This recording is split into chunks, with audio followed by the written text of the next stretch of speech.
सद्गुरु, एक और बहुत महत्वपूर्ण सोच है जो इस परिसर में बहुत महत्वपूर्ण है, वो है नारीवाद। और आपने अपनी एक पुराने वीडियो में कहा है कि नारीवादी बस पुरुष बनने की बेसब्र कोशिश कर रहे हैं। नहीं नहीं, आप दूसरे लोगों की टिप्पणियां बता रही हैं, ना कि मेरी। मगर आप दिल्ली के कुछ वकीलों की कुछ मूर्खतापूर्ण टिप्पणियां बता रही हैं। मगर फिर भी सद्गुरु, नारीवाद के बारे में आपके क्या विचार हैं? आप उसे कैसे देखते हैं? देखिए, पहले तो पुरुष और स्त्री दो अलग अलग प्रजातियां नहीं हैं। हमें यह समझना चाहिए कि मान लीजिए 50 साल पहले या 100 साल पहले, तकनीकों के आने से पहले जीवन में कुछ चीजें थीं जो सिर्फ एक पुरुष कर सकता था।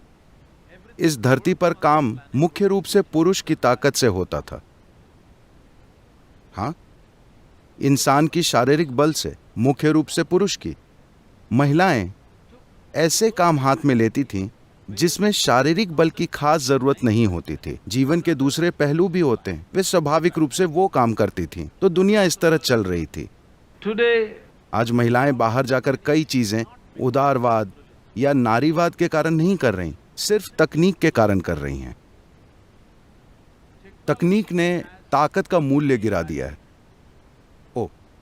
यह शब्द इस्तेमाल करना सही नहीं है। तकनीक ने ताकत का मूल्य गिरा दिया है।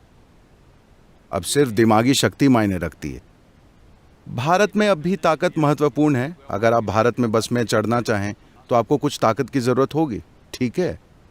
मगर तकनीक जैसे जैसे हमारे जीवन के हर पहलू में, हर जगह फैलती जाएगी, आप उस स्थिति में पहुंच जाएंगे जहां आपको यह सोचना ही नहीं पड़ेगा कि कौन पुरुष है कौन स्त्री।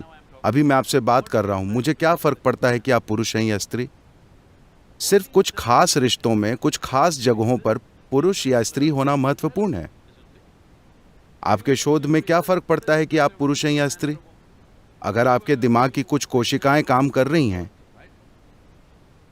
तो पुरुष और स्त्री को अलग करने की ये हद से ज्यादा कोशिश, मानो वो दो अलग अलग प्रजातियां हों, एक गलत तरीका है। ये उन भेदभावपूर्ण परिस्थितियों की प्रतिक्रिया में हो रहा है जो अतीत में मौजूद रही हैं। मगर इन भेदभावपूर्ण परिस्थितियों का होना ये कुछ हद तक सही है। मैं कहूंगा कि काफी हद तक सही है, मगर ये पूरी तरह सही नहीं है। ये सही नहीं है कि इस देश या इस दुनिया की सभी महिलाओं का शोषण किया गया है। ये सच नहीं है। बहुत सी महिलाओं ने बहुत अच्छा जीवन जिया है। हाँ, हो सकता है कि उन्होंने कभी अपने घरों से निकलकर बाहर काम न किया हो, मगर उन्होंने बहुत शानदार जीवन जिया, अपने हिस्से का काम बहुत अच्छी तरह किया beautifully and doing it. तो पुरुष और स्त्री को कुछ पाने के लिए हमेशा आपस में लड़ना पड़ता है, ये एक गलत सोच है। नारीवाद के बारे में बात करने के बजाय मैं कह रहा हूं, What is feminine has to find equal. स्त्री प्रकृति को समाज में बराबर मूल्य मिलना चाहिए। इसका मतलब है एक चीज होनी चाहिए।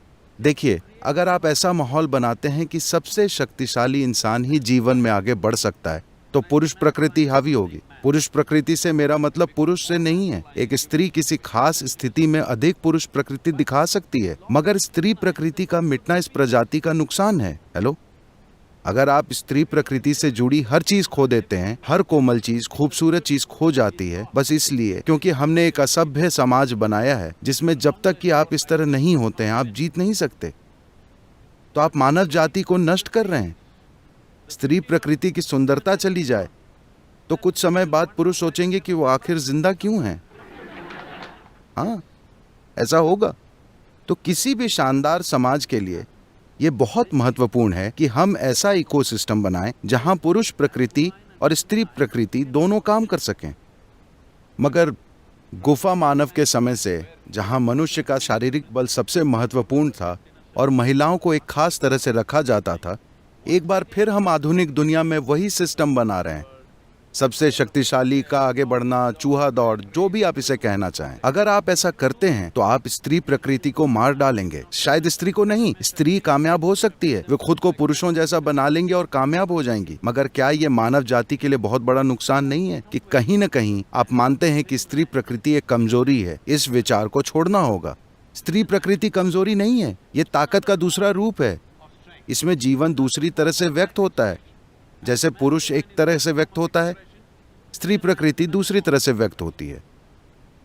योग में पुरुष प्रकृति को दाहिना, पिंगाड़ा और स्त्री प्रकृति को बायां कहा जाता है। इसलिए माफ कीजिए, मैं दाहिनी ओर हूं।